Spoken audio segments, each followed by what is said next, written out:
مریم کی آڈیوز کس نے لیک کی؟ مجھے کیا پتا، میں تو دیکھی بھی نہیں ہے کون سی. ایک آڈیو آئی ہے جو پہلے اس کا مجھے پتا ہے، جو اس نے کہا ہاں میں نے یہ بات کہی ہے. یار وہ سنوا سکتے ہیں، ہم اپنے والی تو سنوا سکتے ہیں، دوسروں کی تو نہیں سنوا سکتے. سنوا دوں آپ کو اجازت ہے؟ سنا دیں. پروڈیوسر صاحب اگر ریڈی ہو تو ہم چلا سکتے ہیں اس کو؟ پروڈیوسر صاحب سے پوچھنا پڑے. چلاتے ہیں جی، ابھی چلاتے ہیں. ابھی پروڈیوسر صاحب ہمیں بتاتے ہیں. چلائیں جی، ذرا دکھائیں. سما کو بہت موقع دیے، لیکن سما جو ہے وہ جو یہ ان کا اینکر ہے ندیم ملک صاحب، اور جس طرح کی سما کی نیوز ہے، اب ہمارا اور پیک نہیں چل سکتا سما کے ساتھ. تو آج سے سما کی ایڈز بالکل بند ہیں. ایک اور بھی آڈیو آج جاری ہوئی ہے جی. اس میں 2 اور چینلز کا بھی نام ہے. ان کے ایڈ بند نہیں، ان کے کھلے ایڈ ہیں، ان سے تعاون کا ذکر ہو رہا ہے، لیکن میں چلاؤں گا نہیں. ندیم علیہ صاحب تعاون کیا کریں رہے، آپ تعاون بھی نہیں کرتے. غلطیاں ساری آپ کی ہے. یہ کس نے جاری کی؟ میرے بھائی ندیم ملک صاحب، اگر ہم نے جو کچھ کیا وہ بھی بتا دیں. یہ آڈیو کس جو آپ کے ساتھ پچھلے 3 سال وہ بھی بتا دیں. سر کبھی بھی سب بتا دیں نا.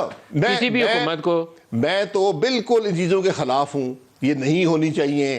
بدقسمتی ہے کہ ہمارے ملک میں ہوتی ہیں. آپ لوگوں نے کیا کیوں پھر اگر نہیں ہونی چاہیے؟ ہم نے جو کیا وہ آپ بتا دیں نا، پورے پاکستان کے عوام کو بتا دیں کہ 5 سال میں آپ کے ساتھ کیا ہوا.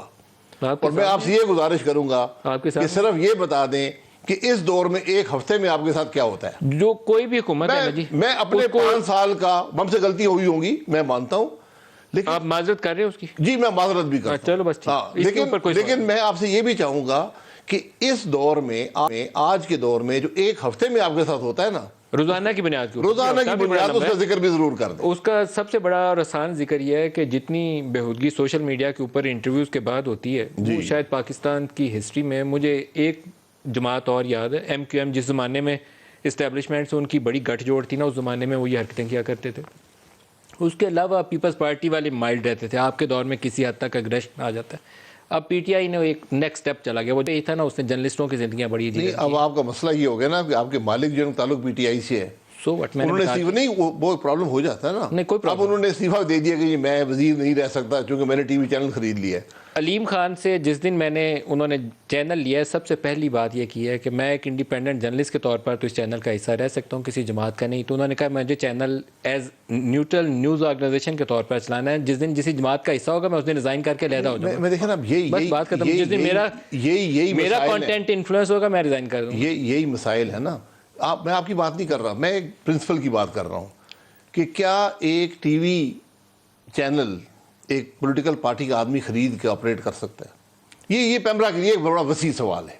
یہ پیمرا کے لیے سوال ہے. یہ پیمرا کے رولز کے اندر آپ کو یہ چیزیں وضع کر لیں گے. رولز صرف ہر چیز کور نہیں کرتے. یہ پیمرا نے خود ڈیسائیڈ کرنا ہے. کیونکہ طریقہ یہ ہوتا ہے کہ اگر آپ ایک پارٹی کو 10 منٹ دیں گے نا تو مجھے بھی 10 منٹ دیں، یا میرے 8 منٹ کر دیں یا 20 منٹ کر دیں میری اسٹرینتھ کے اوپر، وہ بھی آپ کو دینے پڑیں گے. اصل میں آپ لوگوں کے ٹائم کنسٹرینٹ کا اس زمانے میں ایشو نہیں تھا. اس زمانے میں دھرنا چل رہا تھا، دھرنے کے سپورٹر یا جو بھی پیچھے پروموٹرز ہوں گے اس میں کسی میڈیا چینل کا دخل نہیں ہوں گے. نہیں، آپ لوگ اس کے اوپر کچھ میڈیا کو ٹارگٹ کر رہے تھے. وہ جو اگست سے دسمبر کا پیریڈ تھا نا، اس میں ذرا میڈیا کوریج آپ ناپ لیں.